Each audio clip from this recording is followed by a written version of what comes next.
Bonjour, bon matin, ça va bien? Yes. Merci Daniel pour la sélection des chants. J'ai moins de pression. On vient de chanter le passage de ce matin au complet. C'est essentiellement le dernier chant qu'on vient de faire. C'est essentiellement ce qu'on va parler ce matin. Donc, ça me fait plaisir de pouvoir faire partie aussi de cette nouvelle série qu'on a, la suprématie de Christ. Vous savez, j'ai vraiment, et le mot est bien utilisé ici, j'ai vraiment adoré dans la série Le Roi et son royaume, avec toute l'étude que j'ai faite à travers pour les prédications, puis les prédications qu'on a reçues aussi, j'ai vraiment, vraiment adoré mon Dieu et mon Seigneur. Et déjà dans la préparation de ce premier message ce matin, encore mon âme s'est élevée devant la grandeur et la beauté de mon Dieu. Et j'espère ce matin que vous allez pouvoir, en partie, constater, vivre, ressentir ce que j'ai pu ressentir à travers l'étude du passage qu'on a devant nous. Donc, la semaine passée, Adama a amorcé l'introduction de cette lettre, la lettre aux Hébreux. Il nous a rappelé que la lettre, elle s'adresse à des Hébreux qui ne suivaient plus le judaïsme et qui croyaient en l'œuvre de Jésus. Il y en a, comme il l'a fait remarquer, il y en a certains d'entre eux, par exemple, qui commençaient à vaciller puis qui envisageaient retourner aux anciennes pratiques de la loi, probablement par manque de conviction ou par la force de la pression sociale qui était autour d'eux. Je pense que la pression sociale, c'est quelque chose qu'on comprend, nous aussi, à notre époque. Fait que l'Épître aux Hébreux, comme Adama nous l'a dit, vise à encourager et à édifier. Et c'est, j'espère, ce matin, ce que vous allez pouvoir vivre à travers l'enseignement. Fait que la lettre aborde les sujets qui touchent directement les circonstances des destinataires. C'est pourquoi je prends le temps de vous rappeler tout ça ce matin, c'est parce que là, ce matin, on va faire un détour avant d'entamer notre passage, parce qu'il faut vraiment bien comprendre ce que les gens de l'époque vivaient, comprenaient, croyaient, ce qui se passait dans leur société autour d'eux. Il va falloir aller dans le contexte pour avoir une meilleure compréhension, et on va commencer par le texte. J'ai fait une mise en page qu'on puisse mieux distinguer les citations. Des fois, quand on lit dans la Bible, on ne sait plus c'est quoi la citation puis la lettre, là. Donc, il est devenu d'autant supérieur aux anges qu'il a hérité d'un nom plus excellent que le leur. Car auquel des anges Dieu a-t-il jamais dit « Tu es mon fils, je t'ai engendré aujourd'hui » Et encore, « Je serai pour lui un père et il sera pour moi un fils » Et lorsqu'il introduit de nouveau dans le monde le premier-né, il dit que tous les anges de Dieu l'adorent. De plus, il dit de des anges, « Celui qui fait de ses anges des vents et de ses serviteurs une flamme de feu. » Mais il a dit au Fils, « Ton trône, ô Dieu, est éternel, le sceptre de ton règne est un sceptre d'équité. Tu as aimé la justice et tu as haï l'iniquité. C'est pourquoi, ô Dieu, ton Dieu, t'a oint d'une huile de joie au-dessus de tes égaux. » Okay. Et encore, « Toi, Seigneur, tu as au commencement fondé la terre et les cieux, et les cieux sont l'ouvrage de tes mains. Ils périront, mais tu subsistes, ils vieilliront comme un vêtement, tu les rouleras comme un manteau et ils seront changés. Mais toi, tu restes le même et tes années ne finiront point. Et auquel des anges a-t-il jamais dit, assis-toi à ma droite jusqu'à ce que je fasse de tes ennemis ton marchepied? Ne sont-ils pas tous des esprits au service de Dieu, envoyés pour exercer un ministère en faveur de ceux qui doivent hériter du salut? » Oups, je suis allé trop vite. Merci. Donc, les versets 4, à partir du verset 4 dans le chapitre 1 jusqu'à la fin du chapitre 2, l'auteur développe un thème qui est le même thème. Jésus est supérieur aux anges. Et on peut se demander pourquoi insister autant? Pourquoi prendre 2 chapitres pour nous parler de ça? L'auteur veut être certain de bien établir les fondements avant d'entrer dans quelconque sujet qu'il voudrait aborder. Puis pour notre compréhension, il va falloir nous aussi se placer dans l'arrière-plan culturel et spirituel des premiers lecteurs. Au fil des siècles, il y a des croyances autour des anges qui s'étaient multipliées. Beaucoup les considéraient comme occupant la première place sous Dieu, en dignité comme en puissance. Avant de saisir toute la portée de l'argumentation que l'auteur veut apporter à ses lecteurs, il faut clarifier une chose. c'est quoi les anges selon les Écritures? Puis comment les Juifs de l'époque percevaient les anges? Tu sais, si je m'achète une balle, puis je vous dis, elle a la texture du jello, puis vous n'avez jamais vu du jello dans votre vie, ça ne vous dit pas grand-chose. Donc, il faut considérer avant c'est quoi les anges, comment ils étaient perçus, pour bien comprendre ce que l'auteur veut apporter à travers ses arguments. Donc, qui sont les anges selon les Écritures? Les anges peuvent nous apparaître de différentes formes, parfois en forme humaine, comme qu'on le voit dans Hébreux 13, verset 2. N'oubliez pas l'hospitalité, car en l'exerçant, quelques-uns ont logé des anges sans le savoir. Le verset... excusez. Parfois aussi, ils peuvent apparaître sous une forme glorieuse et puissante, comme on l'a vu dernièrement dans Matthieu 28, où on parle de l'ange qui est venu au-dessus du tombeau de Jésus pour dire, son aspect était comme l'éclair et son vêtement blanc comme la neige. Donc, c'est une apparence qui est glorieuse. C'est une autre forme que les anges peuvent prendre. Les anges sont des êtres qui sont intelligents, ils ont des émotions. Ils se réjouissent quand un pécheur se repent, c'est ce qu'on voit dans Luc 15, et ils poussent aussi des cris de joie au moment de la création, Job 38. Ils parlent aux hommes et peuvent intervenir dans l'histoire. L'Ancien Testament est rempli de passages où on peut lire « L'ange de l'Éternel s'adressa à… » Et Paul aussi, lui, il sous-entend quand il dit dans Galates, puis qu'il met en garde les Galates, mais quand nous-mêmes, quand un ange du ciel annoncerait un autre évangile que celui que nous vous avons prêché, qu'il soit anathème. Les anges ne se marient pas et ne se reproduisent pas. Ça, c'est Jésus qui nous l'apprend dans Matthieu 22, verset 30. Et tout a été créé par Jésus et pour Jésus. Et Colossiens 1,16, comme on le voit, car en lui ont été créées toutes les choses qui sont dans les cieux et sur la terre, les visibles et les invisibles, trône, dignité, domination, autorité, tout a été créé par lui et pour lui.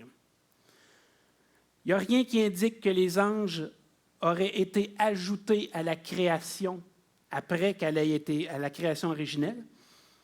Et chaque ange est une créature unique qui a une relation personnelle avec son Dieu. Ils ont aussi leur identité propre à eux. Les anges ne semblent pas être soumis à la mort. Nulle part dans l'Écriture, on voit qu'un ange a péri ou a été anéanti. Il y a un tiers des anges qui a chuté avec Satan. Déchu, maintenant, il existe comme esprit démoniaque. Chaque ange est une création directe et permanente de Dieu. Leur nombre est stable et déterminé. Ils ont été créés avant l'homme, donc ils sont réellement plus anciens que nous autres. Leur nombre est absolument incalculable. Daniel évoque 1000 millions. Complétez pas la phrase. Et Jean, lui, dit des myriades de myriades et des milliers de milliers. Ceux qui ne sont pas déchus résident dans les cieux. Ils sont dans la présence de Dieu. C'est appelé aussi des fois le troisième ciel. Le premier ciel, c'est celui qu'on voit quand on lève les yeux. Et le deuxième, c'est l'étendue de l'univers, l'espace. Les anges sont hiérarchisés, puis leur organisation, elle est complexe. Ils semblent être impliqués dans la supervision de trônes, de domination, de principautés et de puissance. Parmi les catégories d'anges qu'on retrouve, il y a les chérubins, les séraphins, il y a des êtres vivants. Ils sont plus puissants que les hommes. Puis pour affronter les anges déchus, si je peux dire, nous, on a besoin de la force de Dieu. C'est ce que Paul écrit en Éphésiens, car nous n'avons pas à lutter contre la chair et le sang, mais contre les dominations, contre les autorités, contre les princes de ce monde de ténèbres, contre les esprits méchants dans les lieux célestes. Et juste avant, Paul disait, au reste, fortifiez-vous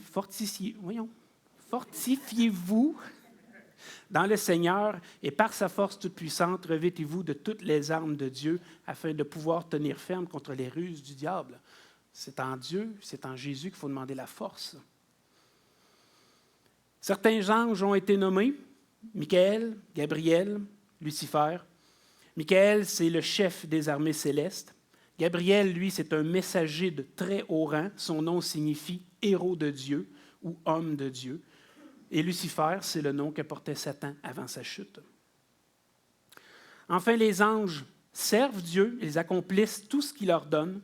Ils sont à la fois des spectateurs et des participants aux œuvres de rédemption et de jugement. Il n'y a rien d'étonnant d'abord dans le fait de constater que le mot ange signifie messager. Maintenant qu'on sait un peu c'est quoi les anges, on va regarder comment les anges étaient perçus pour les Juifs. On peut comprendre aussi, quand on voit tout ce que les anges sont, on peut comprendre pourquoi les Juifs les tenaient en si haute estime. L'auteur des Hébreux tient compte de ce qui est dit dans l'Ancien Testament, ce qui est enseigné, de ce qu'on voit, de ce qu'on apprend sur les anges, mais il désire aussi combattre les fausses idées, les idées erronées qui circulaient au sujet des anges. Puis il n'est pas le premier à le faire. Paul l'a fait lui-même quand il écrit à l'Église de Colosse que personne, sous une apparence d'humilité et par un culte des anges, ne vous ravisse à son gré le prix de la course.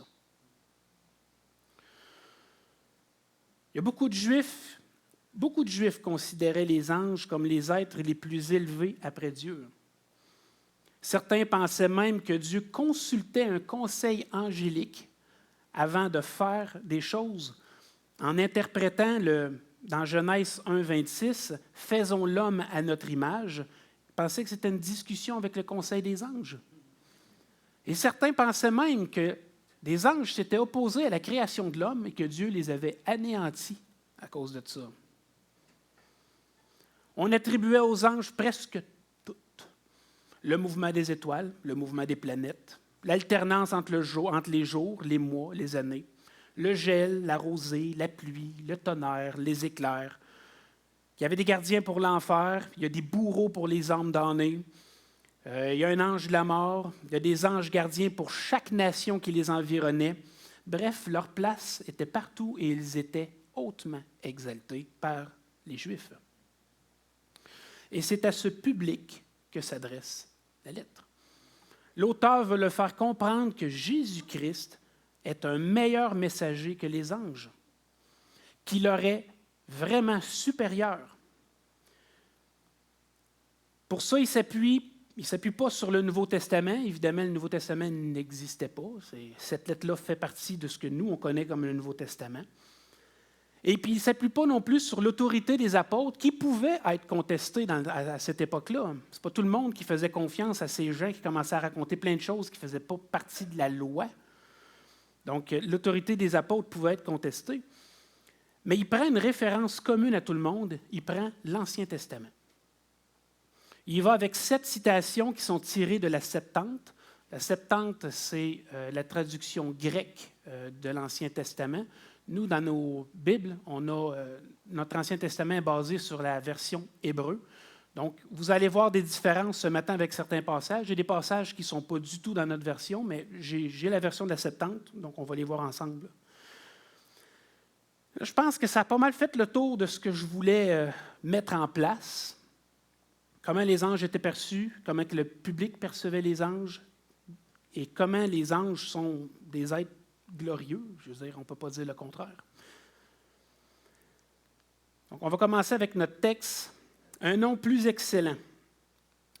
Il est devenu d'autant supérieur aux anges qu'il a hérité d'un nom plus excellent que le leur. Et ça, bam, en partant, c'est l'énoncé avec lequel l'auteur part son argumentation. Tout de suite, il y a un nom plus excellent. Car auquel des anges Dieu a-t-il dit, « Tu es mon fils, je t'ai engendré aujourd'hui. » Et encore, « Je serai pour lui un père et il sera pour moi un fils. » Le passage le dit lui-même, Jésus est supérieur parce qu'il a un nom plus excellent que celui des anges. Il est le Fils de Dieu, le Messie, le Sauveur du monde, le premier et principal objet des prophéties. Il est préfiguré et promis dans l'Ancien Testament. Il est attendu et désiré par les patriarches. Il est l'espérance des nations, la gloire, le bonheur et la consolation des croyants. Le nom de Jésus, en hébreu Yehoshua, signifie sauveur ou Yahweh sauve. Et nul n'a porté ce nom avec autant de vérité que Jésus-Christ, qui sauve du péché et de la mort. Il nous ouvre le ciel au prix de son sang. Ce nom il a été donné par décret divin. On le voit dans Matthieu 1, verset 21, lorsque l'ange s'adresse à Joseph, il lui dit, « Elle enfantera, en parlant de Marie, un fils, et tu lui donneras le nom de Jésus. C'est lui qui sauvera son peuple de ses péchés. » Les noms étaient intentionnels. Hein? Dans la parole, les noms étaient très intentionnels.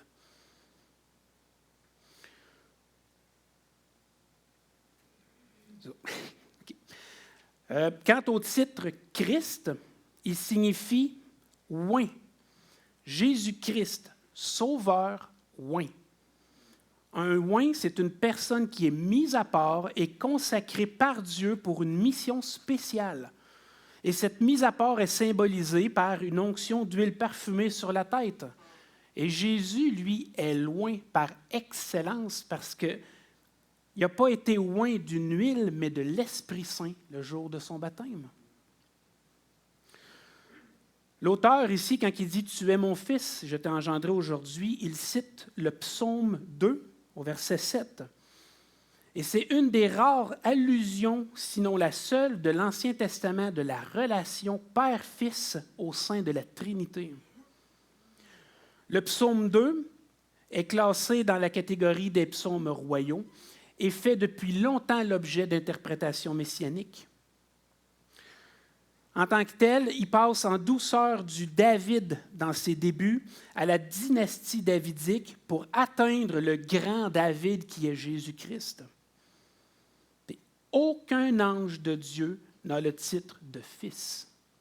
Bon, oui, au sens général, les anges, puis même nous, les croyants, nous sommes des fils et des filles de Dieu ou des enfants de Dieu, mais on n'a pas ce titre spécifique de fils de Dieu.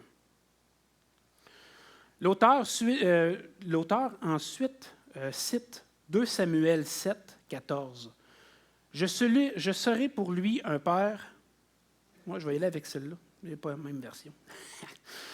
La parole fut adressée à Nathan. Là, j'ai dit qu'il avait cité 14. Je ne voulais pas mettre tout le paragraphe, fait que j'ai coupé. Faites-moi confiance. Ce n'est pas des bouts collés ensemble pour faire dire ce que je veux dire. La parole de l'Éternel fut adressée à Nathan. Va dire à mon serviteur David, ainsi parle l'Éternel. Quand tes jours seront accomplis et que tu seras couché avec tes pères, j'élèverai ta postérité auprès de toi. Celui qui sera sorti de tes entrailles, et j'affermirai son règne. Ce sera lui qui bâtira une maison à mon nom, et j'affermirai pour toujours le trône de son royaume. Je serai pour lui un père, et il sera pour moi un fils. Il est certain ici que l'Éternel ne parlait pas de la postérité directe de David, mais plutôt de sa postérité future. Celui qui devait venir, celui dont le trône est éternel. Et dans l'Évangile selon Luc, on lit au verset 32 du chapitre 1er, et là, tantôt, on a vu ce que l'ange disait à Joseph, là, on voit ce que l'ange a dit à Marie. Il lui dit, « Il sera grand et appelé Fils du Très-Haut, et le Seigneur Dieu lui donnera le trône de David, son père. » Et ces 2 citations-là pointent directement vers Jésus. Les Juifs comprenaient très bien ces paroles-là. Parce qu'à l'époque de l'auteur, un fils aîné avait la même stature et privilège que son père. Ce n'est pas mêlant que les Juifs criaient et s'insurgeaient au blasphème quand Jésus parlait de lui comme venant du Père, son Père. Jésus indiquait sa divinité et son égalité avec le Père, l'Éternel. Et c'est ce que l'auteur veut qu'on comprenne quand il dit que Jésus a un nom plus excellent que celui des anges. Il n'est pas un ange, il est au-dessus des anges. Il est le Fils et il est en égalité avec Dieu.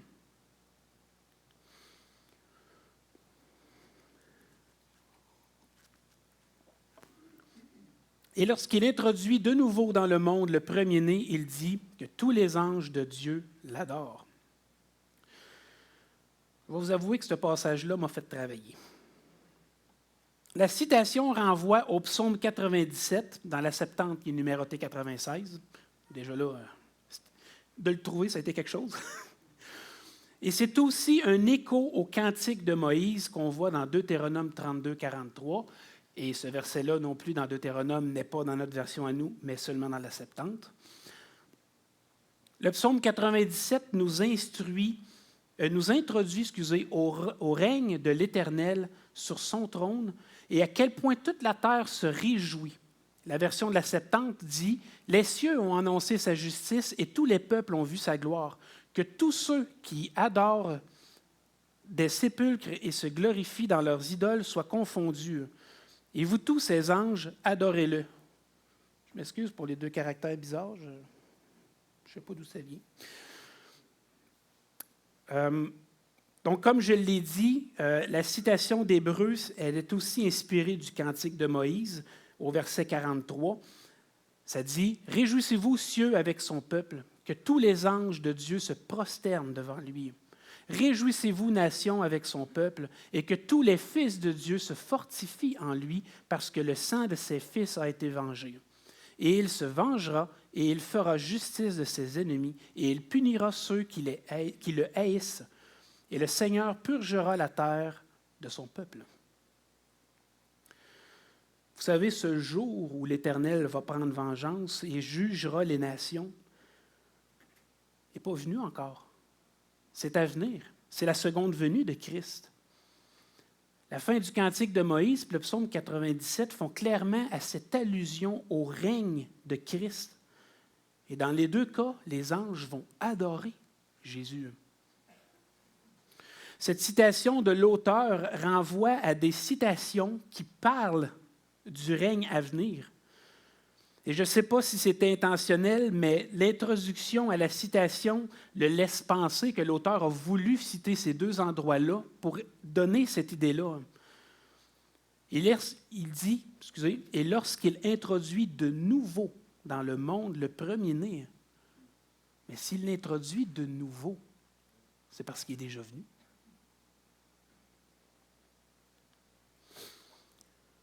On lit dans les versets 7 à 9, « De plus, il dit des anges, celui qui fait de ses anges des vents et de ses serviteurs une flamme de feu. Mais il a dit au Fils, ton trône, ô Dieu, est éternel. Le sceptre de ton règne est un sceptre d'équité. Tu as aimé la justice et tu as haï l'iniquité. C'est pourquoi, ô Dieu, ton Dieu t'a oint d'une huile de joie au-dessus de tes égaux. » Le verset 7, c'est une citation du psaume 104, verset 4, qui décrit les anges comme des instruments dociles entre les mains de Dieu. On parle de vent, on parle de flamme de feu. Ils sont au service de l'Éternel. Mais quand Dieu parle de son Fils, le ton change. Ton trône, ô Dieu, est éternel. Le sceptre de ton règne est un sceptre d'équité. Cette citation-là demande qu'on prenne le temps de tourner pour aller voir. Elle provient, la citation, du psaume 45, verset 6. Dans la version Septante, c'est le psaume 44. « Ton trône, ô Dieu, sera dans les siècles des siècles. Ton sceptre de roi est le sceptre de la justice. Tu aimes la justice et tu es l'iniquité. À cause de cela, ô Dieu, ton Dieu a fait de toi son Christ. Il a répandu sur toi, plus que sur tous tes compagnons, l'huile de l'allégresse. »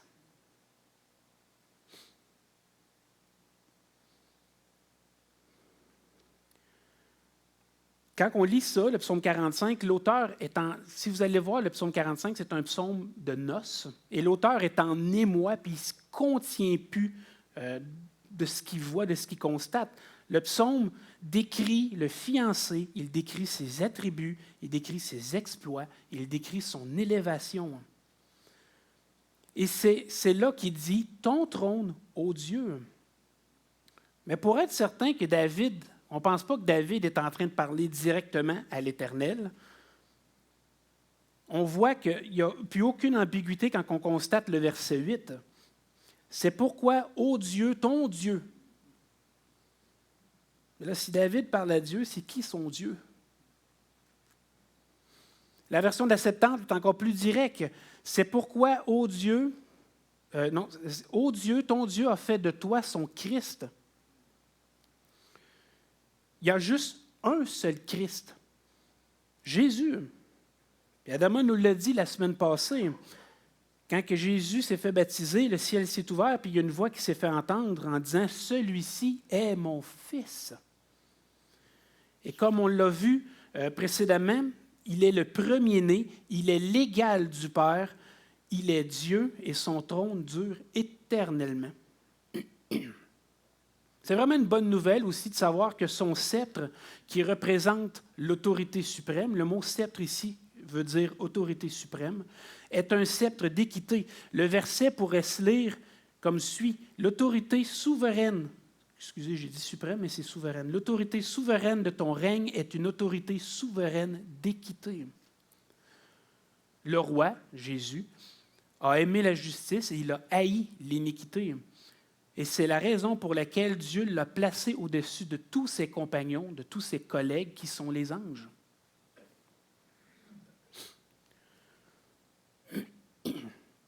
Verset 10, « Et encore, toi, Seigneur, tu as au commencement fondé la terre et les cieux, sont l'ouvrage de tes mains. Ils périront, mais tu subsistes, ils vieilliront tous comme un vêtement. Tu les rouleras comme un manteau et ils seront changés. Mais toi, tu restes le même et tes années ne finiront point. » Ça, c'est une citation qui provient du psaume 102. Elle est littérale. On n'est pas obligé de tourner dans le passage. C'est le psaume 102, versets 25-27. Ils mettent en évidence que Jésus est l'auteur de la création. Le Dieu éternel a créé l'univers, le ciel, la terre, qui vont périr un jour.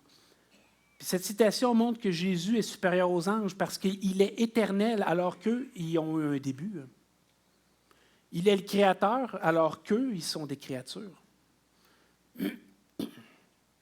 Au verset 13, « Et auquel des anges a-t-il jamais dit, « Assis-toi à ma droite jusqu'à ce que je fasse de tes ennemis ton marchepied » La dernière citation de l'auteur pour appuyer est sans contredit le fait que Jésus est un meilleur messager et qu'il est supérieur aux anges est une citation qui nous laisse, en tout cas moi, elle me laisse sans mots, surtout quand on considère tout ce qu'elle implique en tant que telle.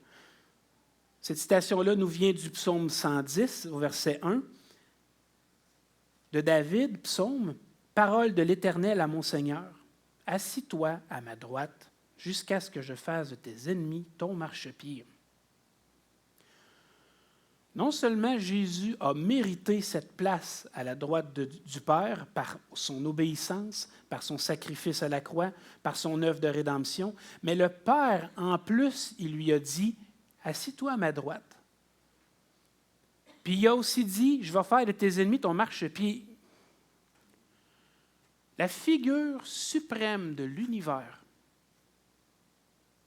et tout ce qui existe a dit à Jésus « Assis-toi à ma droite, puis je m'occupe du reste. » Encore maintenant, mon cerveau a de la misère à saisir l'entièreté de l'honneur, de la grandeur. Je manque de vocabulaire.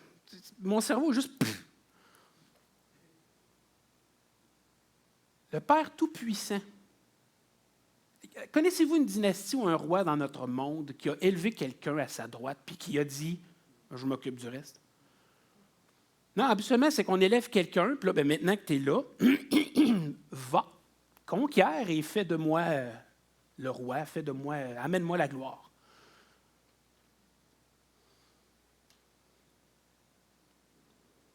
Mais ici, c'est le Père qui élève Jésus puis qui lui dit « Je vais faire de tes ennemis ton marchepied. » Quel honneur, je vous l'ai dit, je manque de vocabulaire. Les destinataires de la lettre, aux autres aussi, comprenaient très bien les implications de ces citations-là.